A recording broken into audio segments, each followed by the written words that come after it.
किसी गांव में टुनटुनी और पिंकी नाम की दो बहनें रहा करती थी।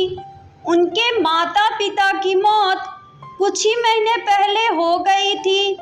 एक दिन दोनों बहनें भोजन मांगने पड़ोसी के घर जाती हैं।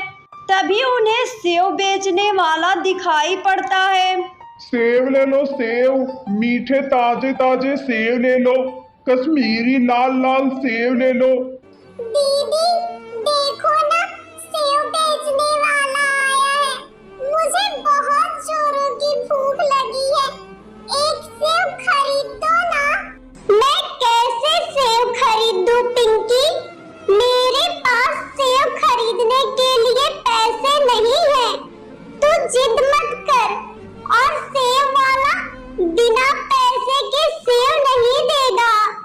दीदी आप एक बार मेरे खातिर सेव मांग के देखो ना, शायद सेव वाला हमें सेव दे दे। टुनटुनी चिड़िया अपनी बहन के कहने पर सेव वाले के पास जाती है। सेव वाले भाई, मुझे एक सेव दे दो, मेरी बहन भूखी है। लेकिन भाई, मेरे पास सेव खरीदने के लिए पैसे नहीं हैं।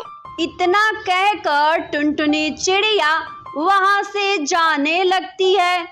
तभी कालू कौवे को उस पे दया आ जाती है। वो टुनटुनी से कहता है, ये लो बहन सेव, और तुम्हें इसके पैसे देने की जरूरत नहीं है। ये कहकर सेव वाला उसे सेव दे देता है। सेव पाकर पिंकी चिड़िया उसे गौर से देखने लगती है। अरे पागल, तू इसे गौर से क्यों देख रही है? तुझे भूख लगी है ना? जल्दी से इसे खा ले। नहीं दीदी, मैं इसे नहीं खाऊंगी, क्योंकि मेरे दिमाग में एक आइडिया आया है।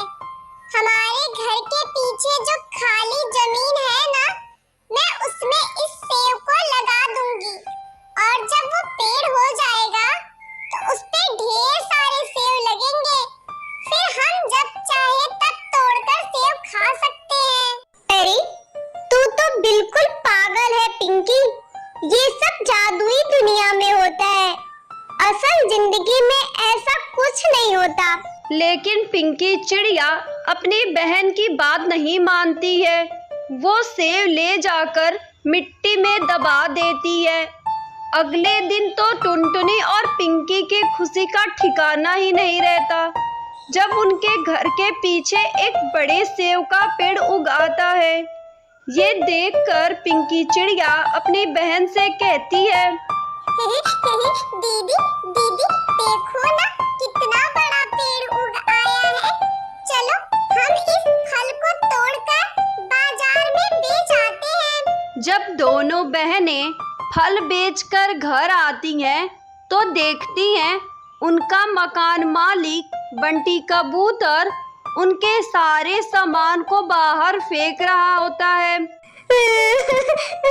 बंटी भैया आप ऐसा क्यों कर रहे हैं? मेरे माँ बाप भी इस दुनिया में नहीं है। प्लीज बंटी भैया, मैं आपका किराया अगले महीने चुकता कर दूंगी। टुनटुनी चिड़िया के लाख गिड़गिड़ाने पर बंटी कबूतर उसकी बात नहीं सुनता। वो टुनटुनी और पिंकी के सारे सामान को निकालकर बाहर फेंक देता है। उसके बाद दोनों बहनें सेव के पेड़ के पास जाकर जोर जोर से रोने लगती हैं। तभी उस जादुई पेड़ से एक आवाज आती है, टुनटुनी, पिंकी, तुम रो मत, मैं एक जादुई पेड़ हूँ, मैं अभी तुम्हारे लिए घर बना देता हूँ। जादुई पेड़ के इतना कहते ही सेव का घर बनकर तैयार हो जाता है। ये देखकर दोनों बहनें बहुत ही खुश हो जाती हैं और खुशी खुशी अपनी जिंदगी वहीं बिताने लगती हैं।